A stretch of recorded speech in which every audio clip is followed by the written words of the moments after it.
Hi viewers. இன்னைக்கு மே 19 Mahanadi serial எல்லாச்சும் சொல்லி பார்க்கலாம்க்கு முன்னாடி சேனல் சப்ஸ்கிரைப் பண்ணாதவங்க மறக்காம சப்ஸ்கிரைப் பண்ணுங்க. இன்னைக்கு என்ன அப்படின்னு சொல்லி பாத்தீங்கன்னா, வெண்ணிலா விஜய் கிட்ட இந்த மாதிரி ஆர்கியூமெண்ட் பண்ணிட்டு இருக்காங்களே. இப்ப விஜய் என்ன சொல்றாங்கன்னா, இங்க பாரு, நான் லவ் பண்ண பொண்ணு நீயே இல்ல. ஆனா நான் உனக்காக இவ்வளவு தூரம் ஃபீல் பண்ணிருக்கேன்னு நினைச்சு எனக்கே இதா இருக்குது. ஆனா காவேரி நான் அவ கூட நான் இந்த மாதிரி உன்னை மறந்தாவ கூட நான் என் வாழ்க்கையே ஆரம்பிச்சிட்டேன். அதுக்கப்புறம் தான் நீ ஹோம்ல இருக்கனே அவளுக்கு தெரிஞ்சிச்சு. அதுக்கப்புறம் அவன் உன்னை இந்த வீட்டுக்கு கூட்டிட்டு வந்தானோடனே என்ன கம்பேர் பண்றியானோடனே, நான் கம்பேர் எல்லாம் பண்ணல, என்ன கம்பேர் பண்ண வச்சது நீதான் அப்படிங்கிற மாதிரி சொல்லி விஜய் சொல்றாரு. அதுவும் இல்லாம காவேரி தான் எனக்கு எல்லாமே அப்படிங்கிற மாதிரி சொன்னோடனே, இப்ப வெண்ணிலா கிட்ட இங்க பாரு, உனக்கு இனிமே இந்த வீட்டுல இடம் இல்ல, நீயும் மாமா கூட கிளம்புன்னு சொல்லிட்டு போய் பேக் எடுத்துட்டு அங்க வெளியில கொண்டு வச்சுட்டு அவங்கள போக சொல்றாரு. அப்போனே வெண்ணிலா நீ நாளைக்கு வருவ, கண்டிப்பா வருவ, நான் வர வைப்பேன் அப்படிங்கிற மாதிரி ரொம்ப நீளமா டைலாக் எல்லாம் பேசிட்டு அங்க இருந்து கிளம்பிடுறாங்க.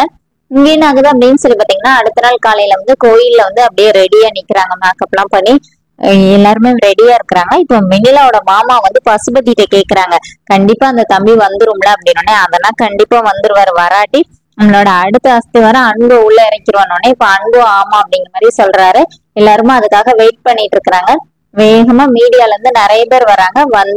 நேரா போய் வெண்ணிலா கிட்ட பேட்டி எடுக்கிறாங்க. என்ன மேடம், நீங்க இந்த மாதிரி கல்யாணம் பொண்ணாவே கிளம்பி இருக்கிறீங்க, நிக்கிறீங்கன்னொடனே, ஆமா கண்டிப்பா விஜய் வந்துருவாரு, ஏன்னா எனக்கு தெரியும், ஏன்னா அவர் என்னை ஏமாத்த மாட்டாரு, அவர் தான் இந்த மோதிரத்தை போட்டு என்ன கல்யாணம் பண்ணி இருக்கிறாருன்னொடனே இன்னொருத்தவங்க கேக்குறாங்க, இந்த மாதிரி அவருக்கு ஏற்கனவே கல்யாணம் முடிஞ்சிச்சுல, அவருக்காக நீங்க இந்த மாதிரி பண்ணிட்டு இருக்கிறதெல்லாம் பிரச்சனை இல்லையா, அவங்களுக்கு இன்னும் லீகலா டைவர்ஸ் கூட ஆகல, சட்டப்படி அந்த பொண்ணு போய் உங்க மேல கம்ப்ளைண்ட் கொடுத்துச்சுன்னா உங்களுக்கு தானே பிரச்சனை அப்படின்னோடனே, இப்ப வெண்ணில என்ன சொல்றாங்கன்னா, அதான் அந்த பொண்ணு போயிட்டால, ஒதுங்கி போயிட்டால அப்படின்னோடனே, அது ஏதோ கான்ட்ராக்ட் மேரேஜ் மாதிரி கூட பேசிக்கிறாங்கன்னொடனே, அது நீங்களே சொல்றீங்களா, அப்புறம் என்ன, அவங்க ஒதுங்கி போன பிறகு அவங்க ஏன் பிரச்சனை பண்ண போறாங்க, நேத்து கூட நான் அவங்க வீட்டுல கூட போய் பேசினேன், அவங்க அம்மா கூட டைவர்ஸ்க்கு தான் ரெடி பண்ணிட்டு இருக்க மாதிரி சொன்னாங்க அப்படிங்கிற மாதிரி சொல்லி வெண்ணிலா சொல்லிட்டு இருக்கிறாங்க.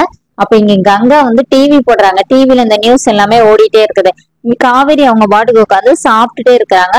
பாட்டியும் சாரதாவும் காவேரியை பார்த்துட்டே இருக்கிறாங்க. இப்ப காவேரி சாவி எங்கக்கா, வண்டி சாவினை இந்த மாமா எங்கிட்ட இருந்து வாங்கினாருனோடனே இப்ப கங்கா போய் எடுத்துட்டு கொடுக்குறாங்க. அப்புறம் கங்கா சாரதா கிட்ட சொல்றாங்க, அந்த அத்தை சொன்ன மாதிரி விடுமா, அவ தைரியமா இருக்கிறாள், நீ ஏன் பிரச்சனை பண்ற, விடு அப்படிங்கிற மாதிரி சொல்லிடுறாங்க. இங்க என்ன ஆகுதுன்னா, யமுனா டிவியை பார்த்துட்டு விஜய்க்கு தான் இந்த வெண்ணிலாவை கல்யாணம் பண்ணா என்ன அப்படிங்கிற மாதிரி சொல்றாங்க. அப்போனே நிவின் நீ என்ன பேசிட்டு இருக்க, விஜய் காவேரிக்காக தான் வெயிட் பண்ணிட்டு இருக்கிறாருனோடனே, அவங்க ரெண்டு பேரும் கல்யாணம் முடிஞ்சுச்சுன்னா உங்க ரூட் கிளியர் ஆயிரும்ல, நீங்க அதுக்காக தானே வெயிட் பண்ணிட்டு இருக்கிறீங்க, எப்படியும் வெண்ணிலா இந்த மாதிரி பண்ணிட்டு இருக்கிறத பார்த்துட்டு காவேரி எப்படியும் போக மாட்டா, அதனால விஜய் எப்படியும் வெண்ணிலாவை கல்யாணம் பண்ணிக்குவாரு, உங்களுக்கு பிரச்சனை இல்லைன்னொடனே, நீ என்ன பேசிட்டு இருக்க, நான் காவேரியும் விஜயும் சேரணும் தானே இவ்வளவு தூரம் கஷ்டப்படுற அப்படிங்கிற மாதிரி நிவின் சொன்னோடனே, இப்ப நீ யமுனா அவங்க வாட்டுக்கு பேச ஆரம்பிக்கிறாங்க. நிவின் கோவத்துல கையில இந்த ரிமோட்டை தூக்கி கீழே எறிஞ்சிடறாரு. நீ வெளியில போனோடனே, ஆமா உங்க ரூட் கிளியர் ஆயிடுச்சுன்னா நான் தானே வெளியில போனோம் அப்படிங்கிற மாதிரி சொல்லிட்டு யமுனா போயிடுறாங்க.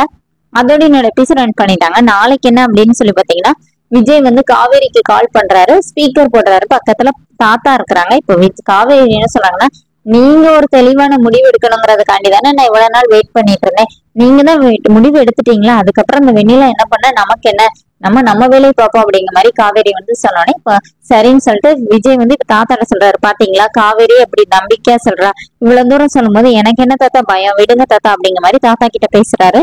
அதோட என்னோட பேச ரன் பண்ணிருக்காங்க. தேங்க்யூ.